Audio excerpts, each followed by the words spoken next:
Podcaster's Guide to the Conspiracy, brought to you today by Josh Edison and Dr. M. Dentith.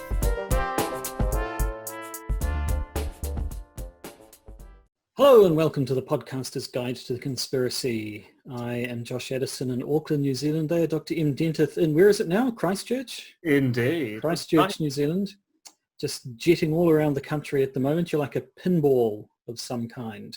Yes, I am a pinball wizard. Now, before we get into it, we have a new patron, I understand. We do. In fact, actually, we have two. Well, we have a new patron, and we have a patron who has increased their fidelity towards us. It's all very awkward. So we have a new patron who will remain nameless, for they have pledged under the threshold of secrecy. And we have a new patron, actually an old patron, but a patron at a new elevated level, which we'll deal with next week. Let's just say it's a bit of a rum doing, this one. Indeed. I have nothing to do with our sort of patronage and funds and what have you. I'm the 1950s housewife in this podcasting venture. Em looks after all of that business. So how many patrons do we actually have, if it's not a vulgar question to ask? Oh, somewhere in the vicinity of 30 now. Goodness, that's just, I find that quite foolish. But yes, thank you, all of you. More patrons than I ever expected. There we go. Well, thank you one and all. We'll get to your bonuses at the end of this episode, but we're not at the end of the episode. We're at the start of the episode. And it's another edition of the Podcaster's Guide to the Masterpiece Theatre. That's not right. I said that wrong. Conspiracy Theory Masterpiece Theatre. So we have a new person, I think. This is the first time this particular philosopher has appeared in our series that I recall. Last time, but yes, this is Neil Levy's first appearance in the philosophical canon about conspiracy theory. We'll be having another new entrant coming up rather soon as well, in the figure of Pete Mandic, who will into the canon and then just basically leave explosively. But Neil hangs around. It's going to be interesting to compare his latter work with this particular paper by which he announced his entry. Now, well, should we get right into it then? I think we should. Let's play that chime.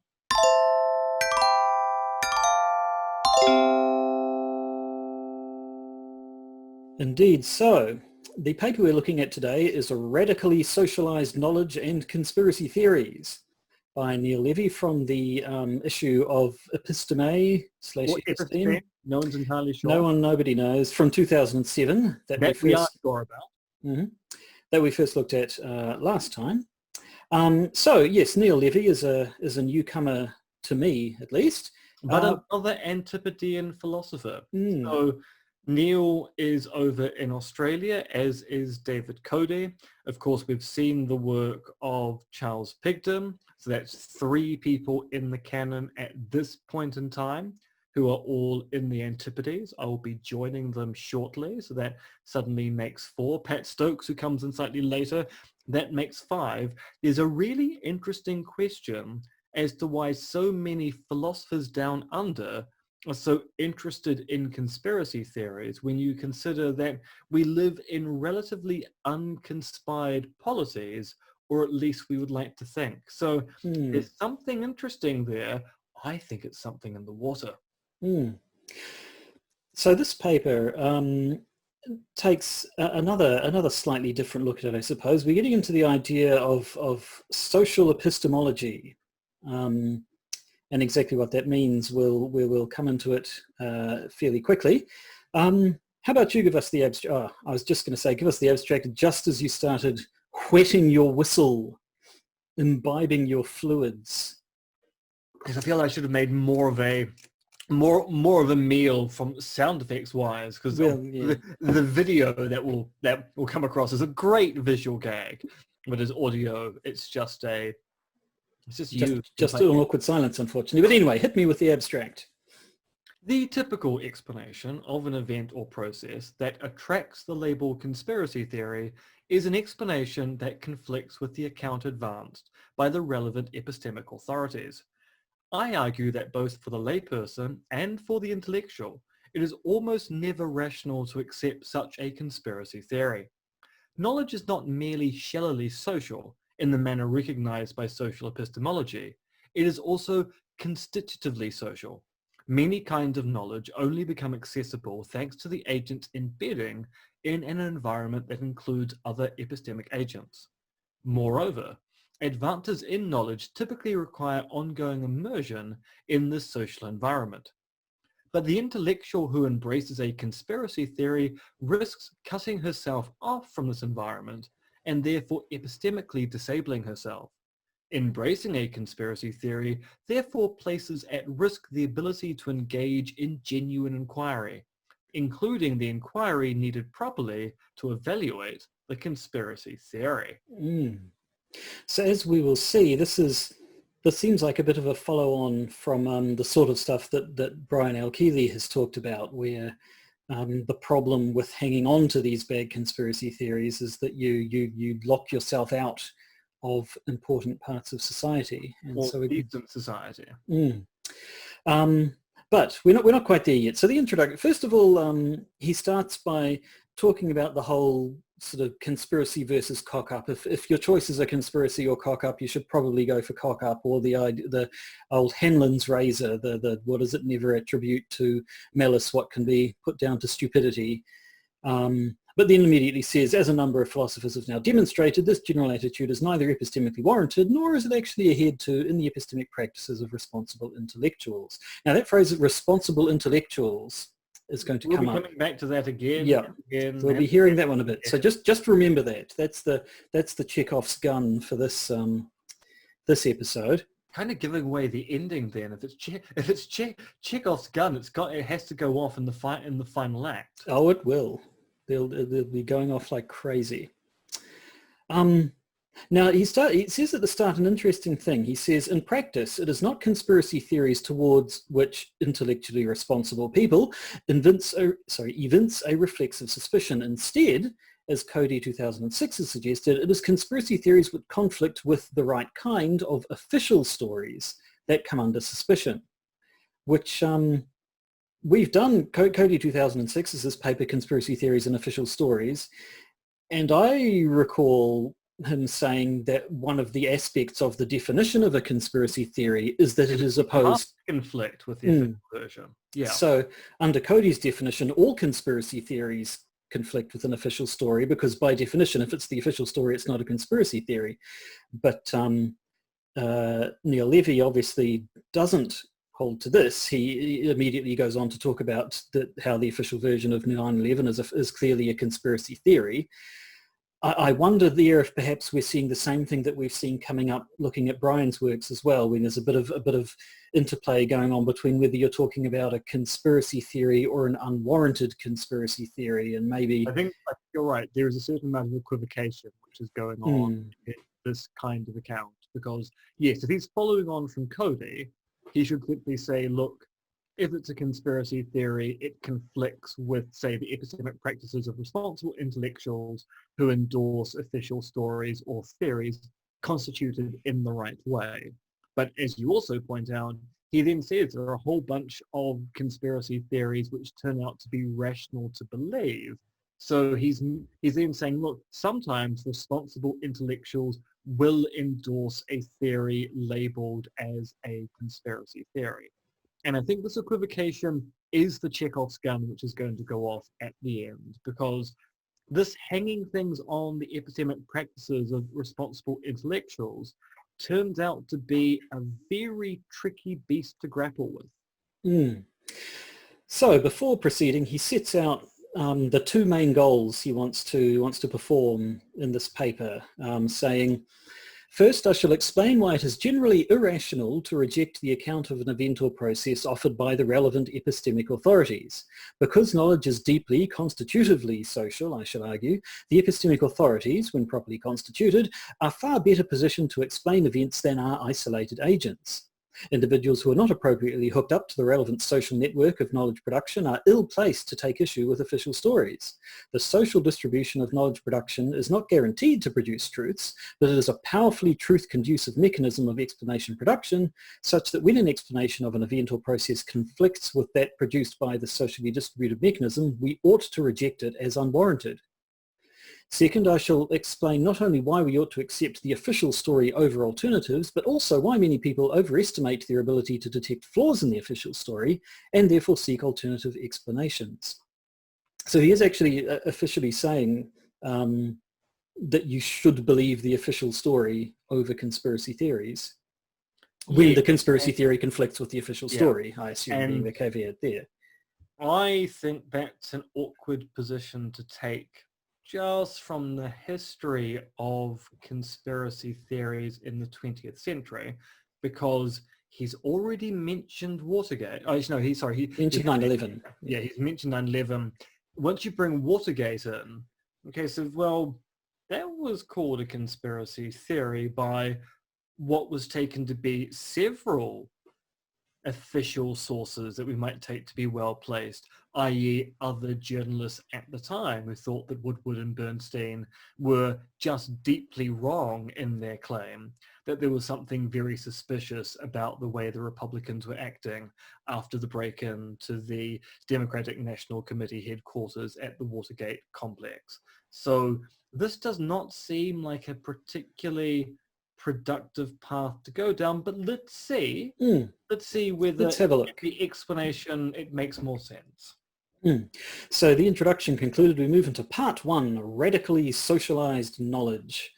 Kind of stuff you get on the streets. Yes, it's not really radical in the late 90s, late 80s Teenage Mutant Ninja Turtles kind of way, but radical have you seen the art? Sorry, I have to digress here. Have you seen the Twitter feed that is Wikipedia articles that can be sung to the theme of Teenage Mutant Ninja Turtles? I have, yes. It is my personal favorite, post-traumatic stress disorder. But here is in a half shell, turtle power. Anyway, I had to get that out of me. So Neil says, most social epistemologists seem to think that knowledge production must be a distributed enterprise in compensation for the epistemic limitations of human beings. Because we do not have the time to check every claim or to gain the expertise to allow us to even make a start, we must defer to experts.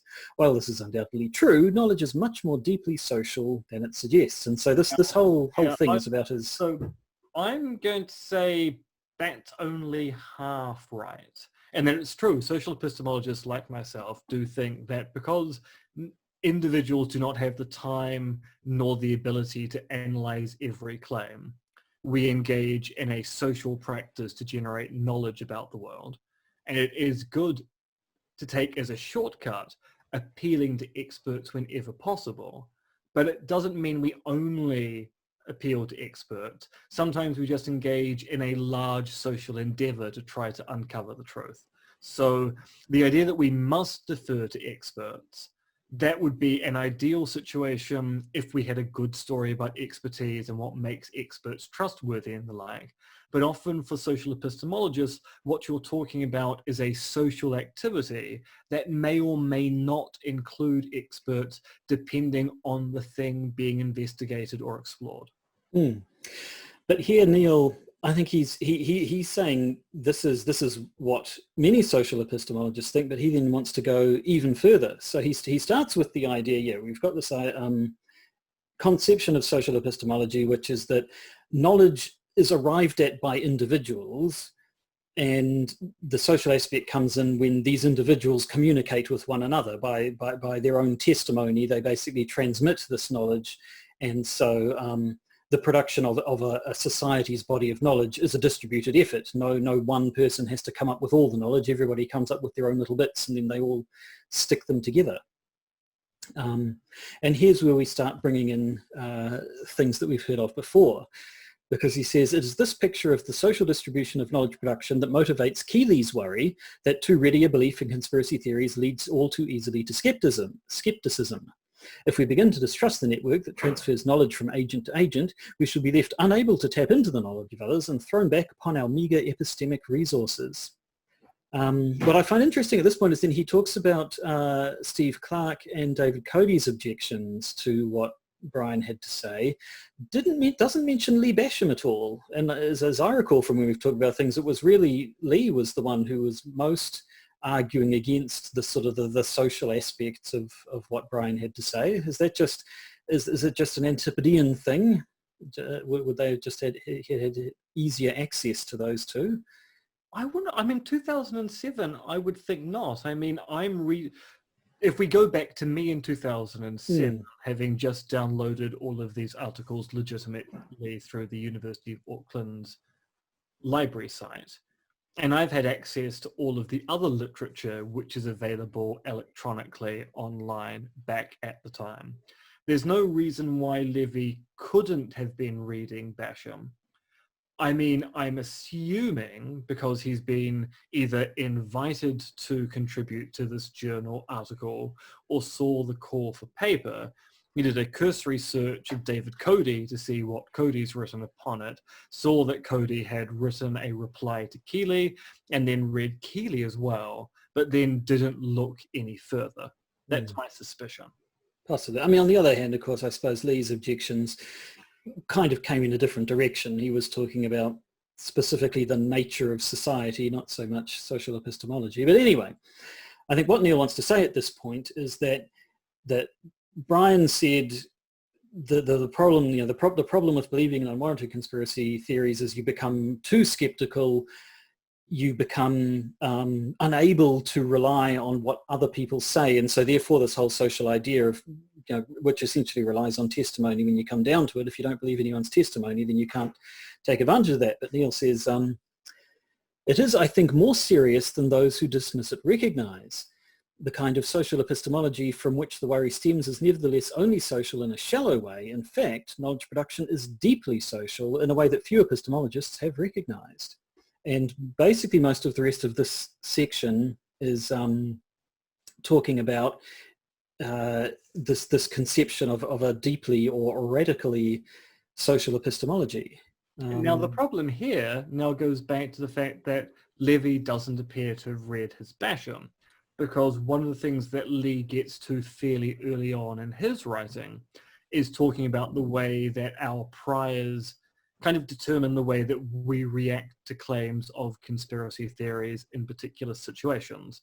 So you get the kind of examples where he says, look, if you grow up in a particular milieu, then you're more likely to say C plotting if plotting is typical in the kind of milieu you live in, versus if you live in a place where people don't plot at all, you're less likely to suspect that plotting is something that goes on. And this is the kind of thing that Levy wants to leverage, and yet having not read his Basham, is going to be making the same kind of point, but going off in a radically different direction. So he starts talking about basically just epistemological matters, saying things such as each of us typically thinks he or she, in isolation from others, possesses a far richer model and a far more detailed explanatory scheme than we do. Individualism is intuitive, but it's wrong. And talks about various experiments that have been done sort of into things like change blindness. I'm sure you've all heard of those experiments where they'll sort of stop a person on the street and ask them for directions, and then halfway through talking to this person, they'll get someone to carry a large object in between them, at which point they swap the people out. So now the subject of the experiment is actually talking to a completely different person dressed the same as the first one. And more often than not, people didn't notice that this human being who they were holding a conversation with is a different person. And there are various things like that. But he follows up to this by saying that what these experiments, and literally hundreds more on change blindness, apparently demonstrate is that though we seem to have a detailed inner representations of the outer world, we do not. We do have detailed representations, but they are not inner representations. We represent the world to ourselves, not by way of an internal image, but by using an external model, the world itself. Rather than take a snapshot of the scene and store it internally, we rely upon the actual stability of the world. We store our representation outside of us. And goes through a bunch of reasons why this is a rational and generally worthwhile thing to do. which is basically the argument that it reduces the cognitive load if we assume a certain amount of stability to the things going on around us. We don't need to spend too much time looking to check that things are remaining stable. We assume stability, and it makes it much easier for us to go about our daily lives.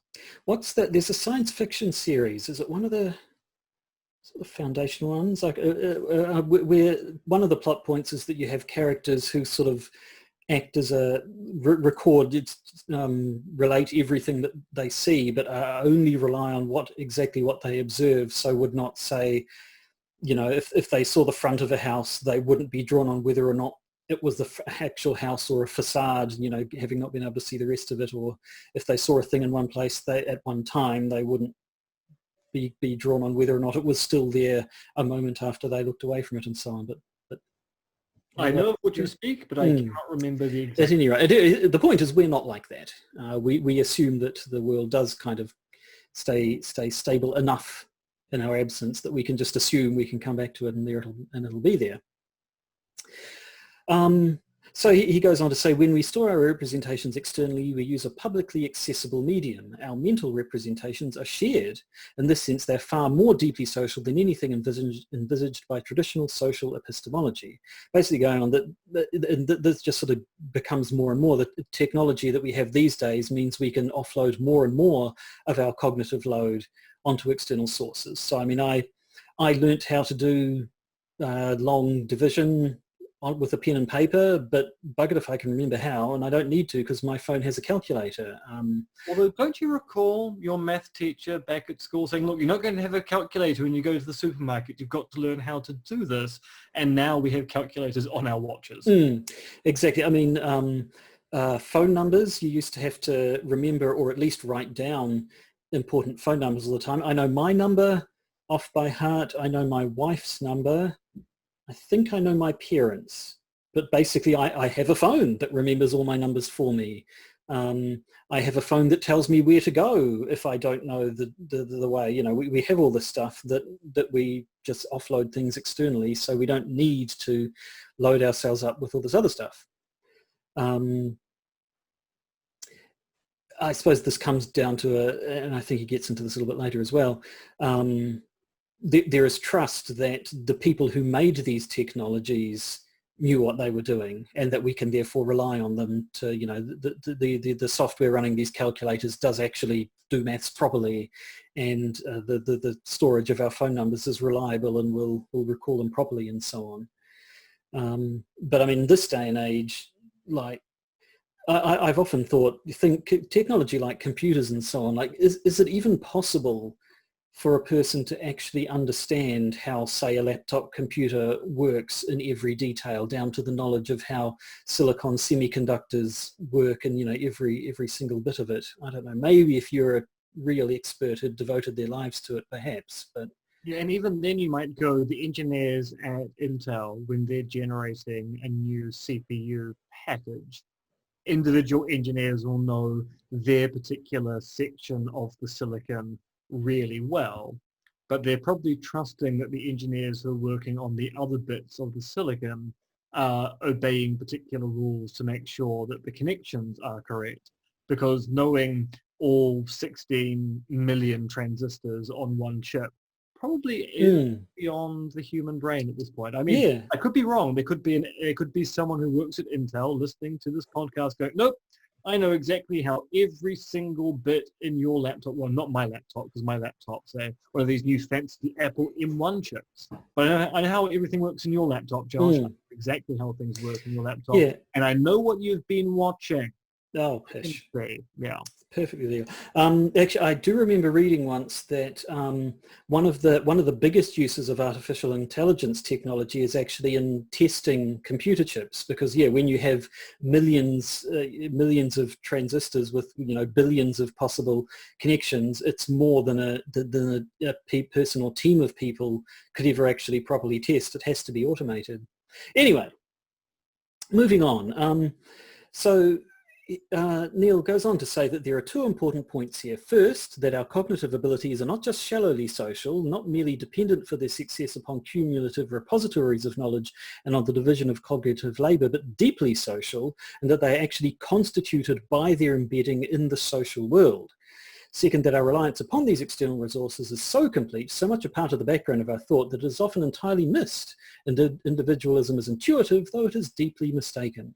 And he goes through a number of sort of illustrations of these points. He talks about experiments people have done on chimps with the way they can be taught and things, where they've talked about experiments where basically this sort of thing where people will say, we'll ask a person, do you know how do you know how your toaster works? Do you know how your television works? And people say, oh, yeah, no, I know exactly how it works. But then you're asked to actually spell it out. Really, you got the basics of it. You put the bread in and then this bit of it gets hot and that toasts the bread. But exactly how the mechanisms work and everything, we actually probably know less than we do. I do remember it was one of Charlie Brooker's screen wipe things or something like that, one of Charlie Brooker's shows. And he was interviewing people and said to go, how much do you know? Just like as a percentage of all there is to know, how much do you know? And gets one guy says, maybe like 20%. Really? How many atoms are in this desk? What did everybody do in the world last Tuesday? And basically sort of this guy goes, oh, actually, I know essentially nothing compared to the near infinite number of things that could be known. Now, going back to toasters, do you watch Technology Connections on YouTube? I do not. What is this? So he's a YouTuber who basically does deep dives into commonplace bits of technology. So he did a video on how VHS decks work.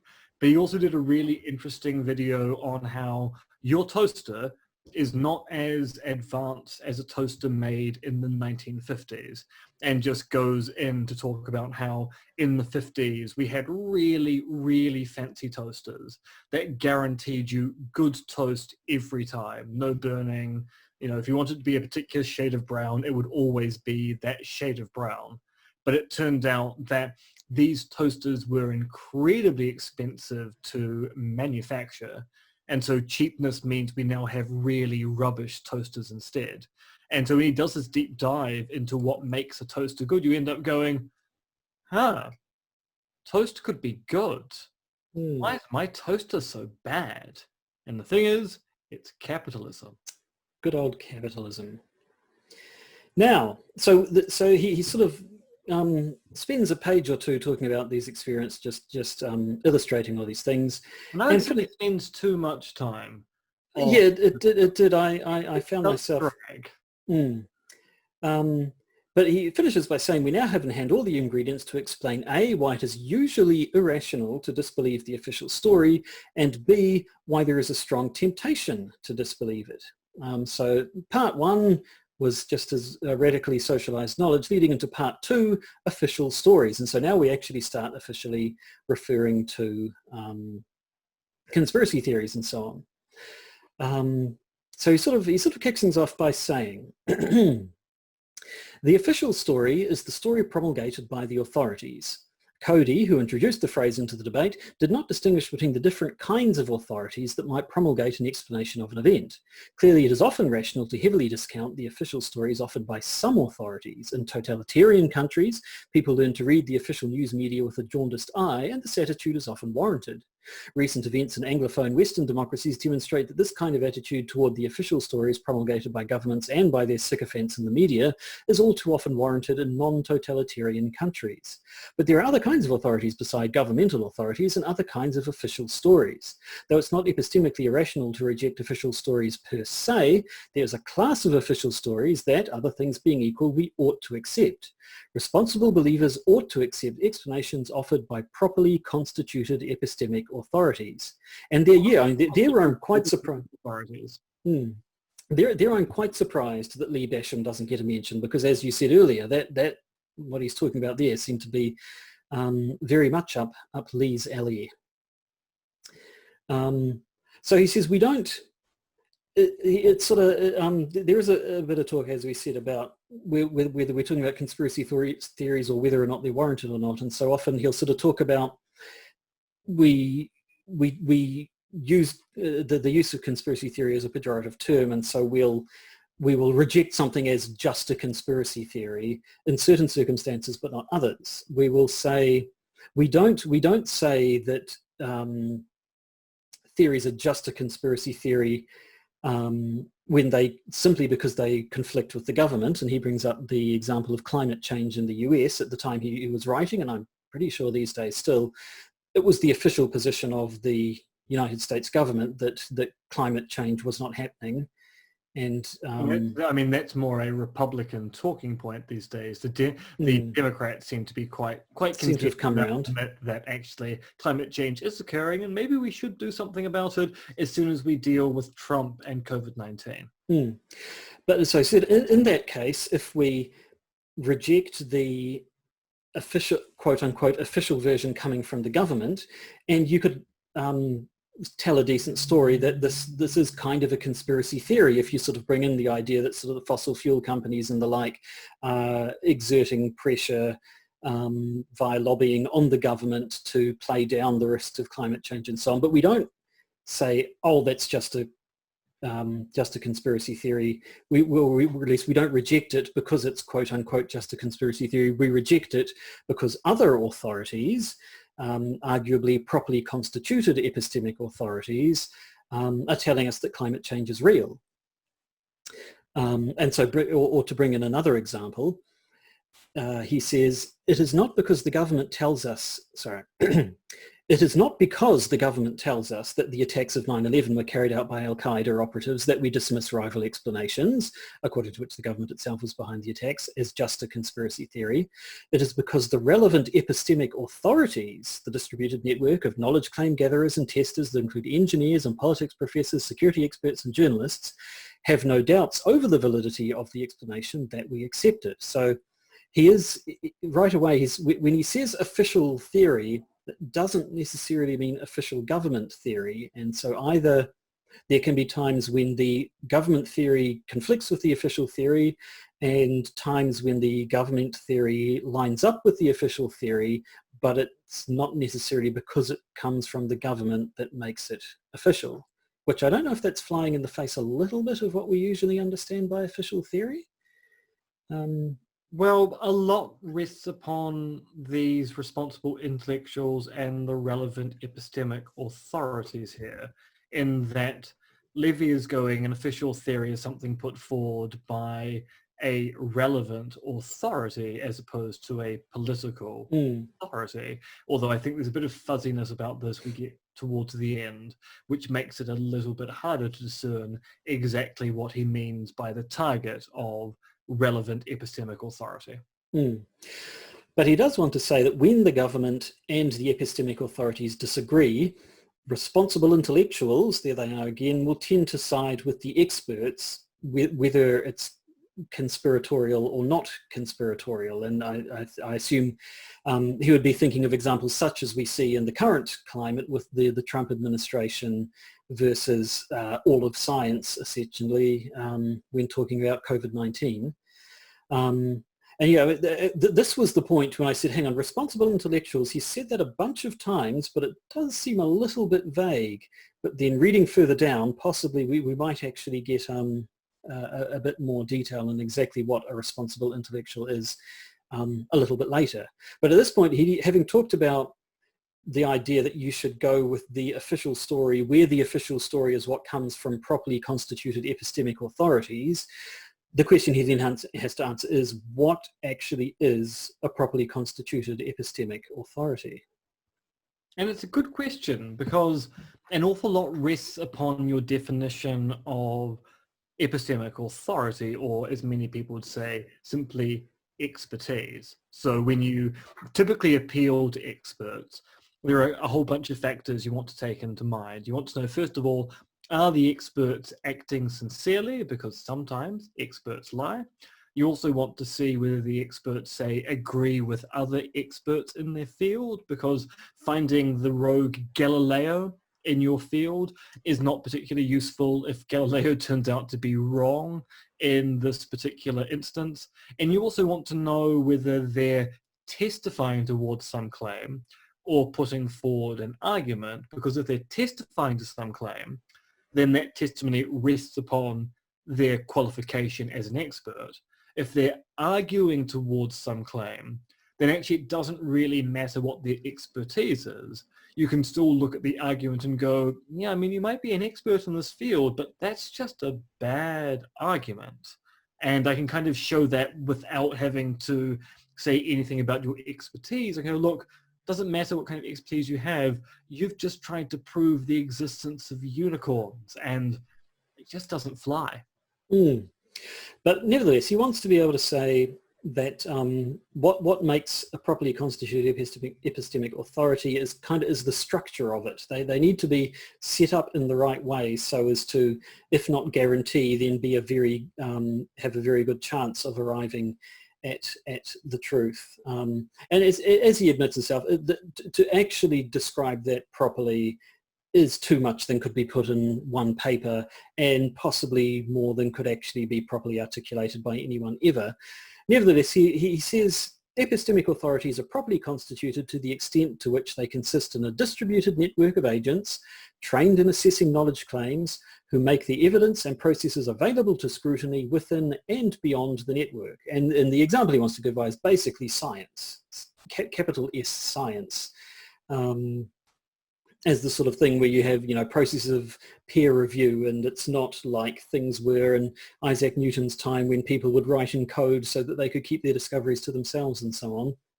He wants to say it's an open network with feedback mechanisms, and the whole thing, of course, is deeply, deeply social. Now, the problem here is if you do any philosophy of science, and you know your Imre Lakatos or you know your Thomas Kuhn, you'll end up going, I mean, that's a nice way to describe epistemic authorities. But if you think that paradigms or research programs are a thing, and people are doing science within those paradigms or research programs, then they can be right within their paradigm or program and still be fundamentally wrong if you have a shift in that paradigm or program from one to a new one. So yes, it's true that properly constituted epistemic authorities can be right in a certain sense, but they're still going to be constrained by the limitations of the kind of social activities they're engaging in. So yeah, I mean, it's a cute way to put it, but it's kind of ignorant of the history of science itself to use that as the model as to how things should be. So at this point, he now sort of starts pulling all his threads together to come towards his main sort of point, saying since these distributed networks are a necessary means to certain kinds of knowledge, cutting ourselves off from the networks and means of knowledge production is not merely cutting ourselves off from testimony, and it does not merely breed skepticism and distrust. It is far more radically cutting ourselves off from our own best epistemic techniques and resources. So as he said at the start, he's wanting to say it's worse than just as Brian L. Keeley talks about the idea of sort of engendering too much skepticism. It's sort of you're losing even more when you turn against these sorts of things.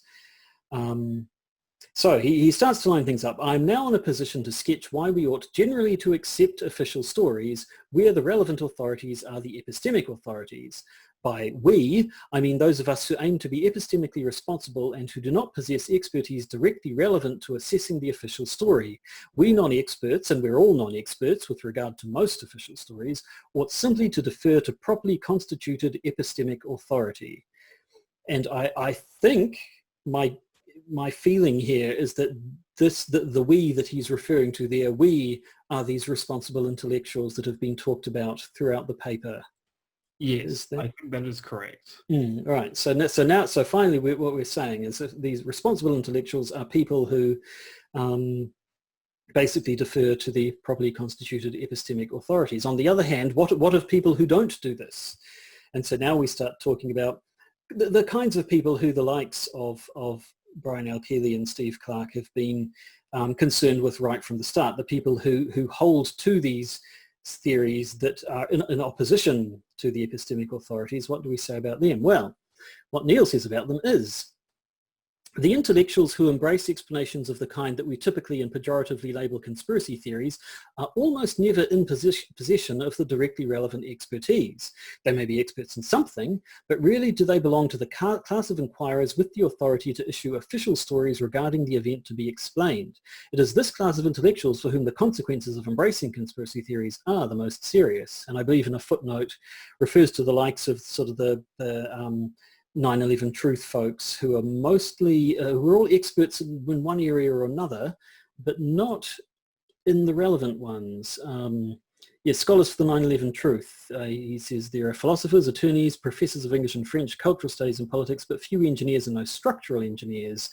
And similarly, prominent Holocaust revisionists include specialists in 20th century French literature or professors of electrical engineering, but not actual historians. Now, there's a bit of fudging here, because he will go of the kind we typically and pejoratively label conspiracy theories are almost never in possession of the directly relevant expertise. So this kind of allows him to go, oh, I mean, yes, it is true that people pejoratively labeled the work of Woodward and Bernstein as a conspiracy theory, but eventually it turned out they were right. But there is a kind of open question here as to whether it really is the case it's almost never. I mean, that is an empirical question there. I mean, what did he make of people who initially disagreed with what appeared to be the relevant epistemic authorities about the weapons of mass destruction in Iraq back in 2003, and that we did take it that, at least for a time, relevant expertise belonged to the CIA and MI5. And it was only when another group, UN weapon inspectors, went, yeah, we don't think that they're being honest about this, that we then started questioning that. I mean, it seems like there's a lot of wriggle room here. Yes, but at any rate, we're reaching the end of the paper now, where he starts to make his sort of final arguments. So we return to talk of Brian L. Keeley's arguments by saying, since there is a holism of knowledge claims and the official story enters into relations of mutual support with other knowledge claims, doubting the official story tears a hole in the web of distributed knowledge. It places at risk not merely the social relations of testimony and trust, as Keeley has argued, but also the very techniques and resources of knowledge acquisition. It leaves the conspiracy theorist unable to rely upon a growing body of research and tools, not only the studies that support the views she rejects, but also the studies upon which it relies and the studies it supports in turn. It leaves her doubtful of the techniques those studies employed. It throws her back upon her own cognitive resources, and no matter how clever she is, no matter how educated, those resources are meagre. And I mean, I can sort of see when you look at things like the die-hard Trump supporters at the moment, who it seems are willing to reject absolutely anything, including, in the case of, say, Fox News, people whose word they would have taken without question not too long ago, and are willing to throw that all to the wind and get their knowledge from possibly a single source, and maybe the insides of their own heads. But the next part he talks about, as he had said before, he wanted to talk about why it can nevertheless be attractive to believe in such conspiracy theories, but saying, the radically socialized view of knowledge sketched here provides an explanation for why it is irrational to reject the official story. Moreover, it also helps to explain why conspiracy theories are tempting. Recall the illusion of explanatory depth. We consistently underestimate the extent to which our knowledge depends upon our location in the socially distributed network of epistemic authorities. We take ourselves to be able to understand more, far more, by ourselves than we're really capable of. Hence, we take ourselves to be able to detect flaws in the official stories, flaws that the epistemic authorities have either inexplicably overlooked or from which they have deliberately turned. We take the conflict between our intuitions and the explanations offered by the epistemic authorities as evidence that the latter are stupid or base, rather than recognizing that the conflict is the predictable consequence of our lack of access to the relevant cognitive tools. And I think that's getting at the thing I always go on about of everybody thinking that they're Sherlock bloody Holmes, and that while there are decades of work being done by experts in the field, their their half-baked reckons and a few minutes of Googling override that. I mean, it's true. There are people out there who will go on Wikipedia, read one article, and thus feel they are now an expert on X or Y. I've had several people try to explain to me why I'm wrong about something because they read a Wikipedia entry as opposed to did any particular research on the topic. I don't know that that's the most common stratagem you get when it comes to people putting forward conspiracy theories. Sometimes, and I would say actually often, when people put forward a conspiracy theory, they're going, look, I think there's something wrong with the official theory. I am exploring options here. I'm not saying that my option is correct and I know more than the experts. I just think there's some hole in the narrative, and it seems that that hole is suggestive of some kind of cover-up or some malfeasance happening behind the scenes, and I'm trying to get to the root of it. I think part of the problem here is that even though Levy is going, look, sometimes conspiracy theories are true, he's actually mostly using the term conspiracy theory here as being defined as an unwarranted explanation of an event citing a conspiracy as a salient cause. And so we come to the conclusion, which reads, there are no simple formulas that can be applied to yield an overwhelming preponderance of significant truths over falsehoods. Nevertheless, the following maxim will, I suggest, guide us far better than most. Adjust one's degree of belief in the explanation of an event or process to the degree to which the epistemic authorities accept that explanation. Sometimes, of course, the epistemic authorities will be wrong. Nevertheless, since they will usually be best positioned to discover the truth, and because the alternative is cutting oneself off to a greater or lesser extent from the very resources one needs to correct one's beliefs, accepting the official story is almost always rational. Implementing the strategy is not a trivial task for two reasons. It requires first that one be able to discover the degree to which the irrelevant explanation is accepted by the epistemic authorities, which requires in turn that one can identify those authorities or identify those who can, and that's not always easy. Second, it requires a measure of epistemic humility that is far greater than we're accustomed to or accustomed to counting as a virtue. When it comes to knowledge, we each do best by cultivating only our own garden, that relatively small sphere in which we can claim some expertise. The big picture we ought to leave to take care of itself. And I mean, reading through this, I think it all sort of made sense to me. I think I was sort of nodding in agreement most of the time, but yeah, I think a lot of the time, and we saw this with the last paper we looked at as well, the conspiracy theories in the internet. A lot of the time, I think what it was, sorry? Steve Clark's paper. Steve Clark's paper, yes. There seemed to be a lot of the case that what it said is true, but it's kind of presented as being generally true when in a lot of the cases it's true of a specific scenario, but maybe doesn't actually cover the general case. That was my sort of feeling. Yeah, it's very much focused in on a specific problem of belief in certain kinds of conspiracy theory, where people are isolating themselves from expertise and going, look, I don't care what the experts say. I'm convinced that my gut feels on this are correct, although that might be an unfair characterization of the way that people talk about these things. But the case where people ostracize themselves from the correct experts and go down these rabbit holes, Levy is talking about why that's the wrong move to make. But the worry here is he's generalizing about conspiracy theories as a class, when really he's talking about a very specific type of problem unique to certain conspiracy theorists. Yes, I don't know that much. I would specifically object to any of the stuff here as being, well, this is just flat out false or wrong. But yes, I don't know that it applies as widely as perhaps it is portrayed.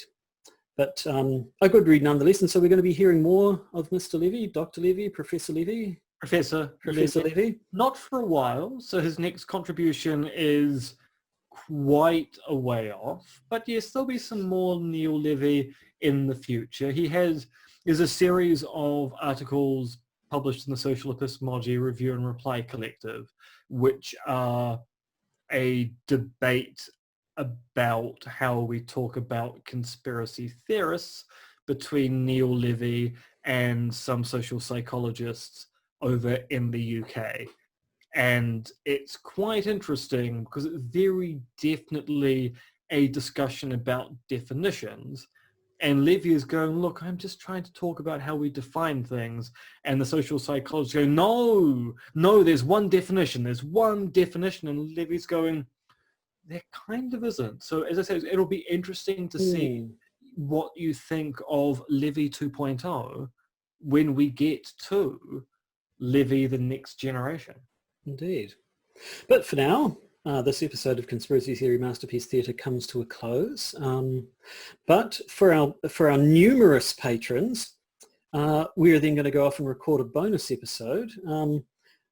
What are we going to talk about? Monoliths. We're talk about monoliths. Monoliths as far as the eye can see. There's a lot of monolith talk coming up. I have to say, I wasn't expecting last week's discussion of a monolith to have so dramatic a sequel as this week. I think this actually might be a case of a sequel which is more than an equal. I think you're right, yes. Then we're going to talk about the Kraken. The Kraken. Where did that name come from? Do we know? I think it actually came from Sidney Powell, but we'll get onto that. Sidney Powell's Kraken. Very soon. And then we'll have a few final thoughts on Series 3 of the Lovecraft Investigations and the adaptation of The Shadow over Innsmouth. So if you're a patron and you'd like to listen to that, then just stick around and it'll be delivered to your ear holes directly. If you're not a patron and that sounds like something you'd like to get in on, then you can become one. Join our swelling ranks of patrons at patreon.com and search for the Podcaster's Guide to the Conspiracy. And if you're happy in your non-patron existence, just listening to this podcast as it's delivered to you in this form, well, that's fine too. And thanks for listening. Yes. Thank you for being you. But to you all, I think now the only thing that remains to do is for me to say goodbye, one and all. And for me to say I'm trapped down in Christchurch in student dorms. Will someone please come and save me? Compelling.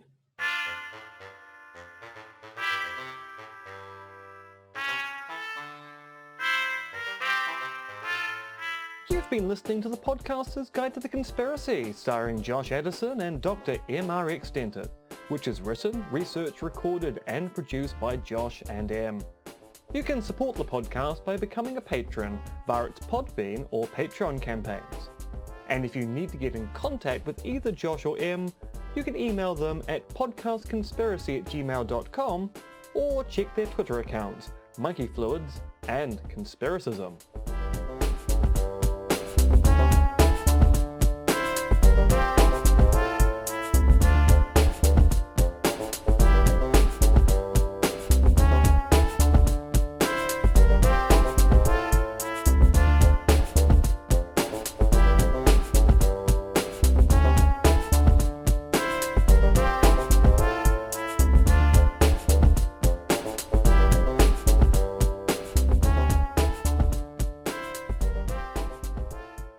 And remember, they're coming to get you, Barbara.